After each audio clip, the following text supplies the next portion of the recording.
संबंध।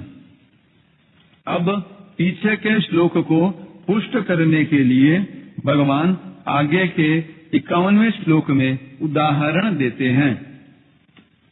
कर्मजं बुद्धियुक्ता हि फलं त्यक्त्वा मनीषिणः जन्म बंध विनिर्मुक्ताः पदं गच्छन्त्यनामयम्। समता युक्त मनीषी साधक कर्मजन्य फल का त्याग करके जन्म रूप बंधन से मुक्त होकर निर्विकार पद को प्राप्त हो जाते हैं। व्याख्या। कर्मजम बुद्धि युक्ता ही फलं त्यक्त्वा मनीषिणः। जो समता से युक्त हैं वे ही वास्तव में मनीषी अर्थात बुद्धिमान हैं। 18वें अध्याय के 10वें श्लोक में भी कहा है कि जो मनुष्य अकुशल कर्मों से द्वेष नहीं करता और कुशल कर्मों में राग नहीं करता वह मेधावी यानी बुद्धिमान है। कर्म तो फल के रूप में परिणत होता ही है, उसके फल का त्याग कोई कर ही नहीं सकता। जैसे कोई खेती में निष्काम भाव से बीज बोए तो क्या खेती में अनाज नहीं होगा? बोया है तो पैदा अवश्य होगा। ऐसे ही कोई निष्काम भाव पूर्वक कर्म करता है तो उसको कर्म का फल तो मिलेगा ही। अतः यहाँ कर्मजन्य फल का त्याग करने का अर्थ है कर्मजन्य फल की इच्छा, कामना, ममता, वासना का त्याग करना। इसका त्याग करने में सभी समर्थ हैं। जन्म बंध विनिर्मुक्ता।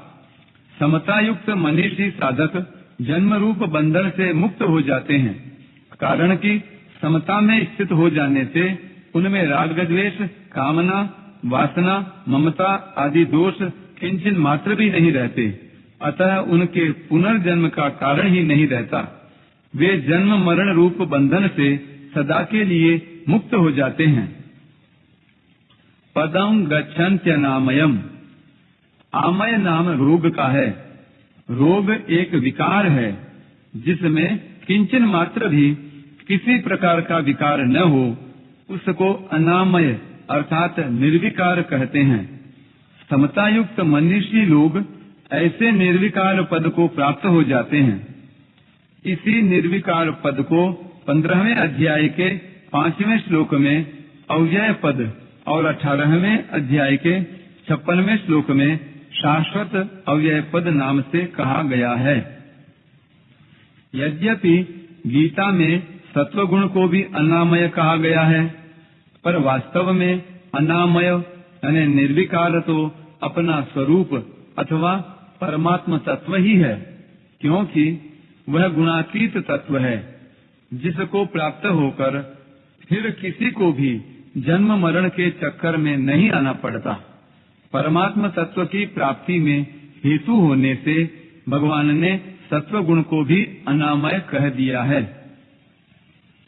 अनामय पद को प्राप्त होना क्या है? प्रकृति विकारशील है तो उसका कार्य शरीर संसार भी विकारशील है।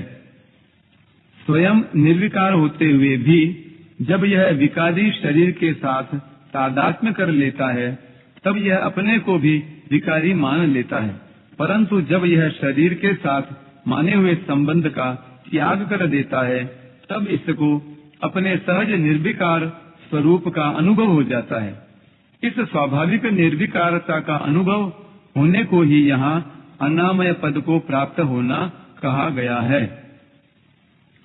इस श्लोक में बुद्धि युक्ता और मनीषिणः पद में बहुवचन देने का तात्पर्य है कि जो भी समता में स्थित हो जाते हैं वे सब के सब अनामय पद को प्राप्त हो जाते हैं, मुक्त हो जाते हैं। उनमें से कोई भी बाकी नहीं रहता। इस तरह समता अनामय पद की प्राप्ति का अचूक उपाय है। इससे यह नियम सिद्ध होता है कि जब उत्पत्ति विनाशशील पदार्थों के साथ संबंध नहीं रहता तब स्वतः सिद्ध निर्विकारता का अनुभव हो जाता है। इसके लिए कुछ भी परिश्रम नहीं करना पड़ता, क्योंकि उस निर्विकारता का निर्माण नहीं करना पड़ता, वह तो स्वतः स्वाभाविक ही है। परिशिष्ट भाव। कर्मों में योग, समता ही कुशलता क्यों है?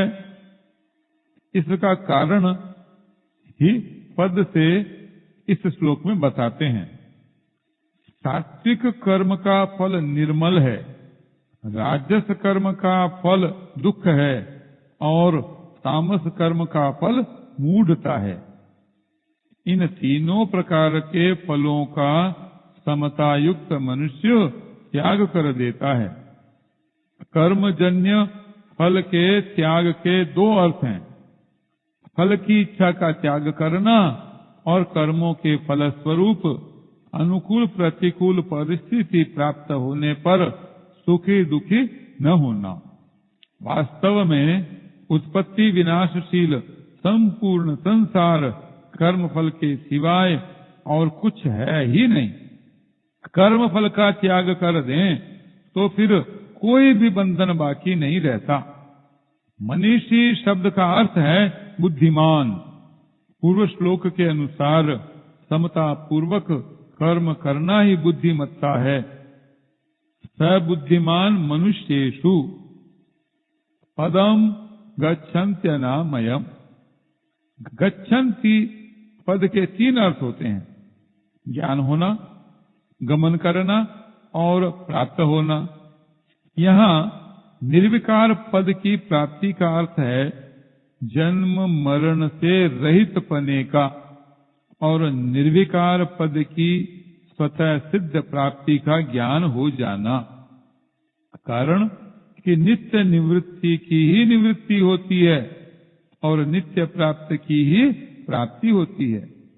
इस श्लोक से यह सिद्ध होता है कि कर्मयोग मुक्ति का, कल्याण प्राप्ति का स्वतंत्र साधन है। कर्मयोग से संसार की निवृत्ति और परमात्मा तत्व की प्राप्ति दोनों हो जाते हैं।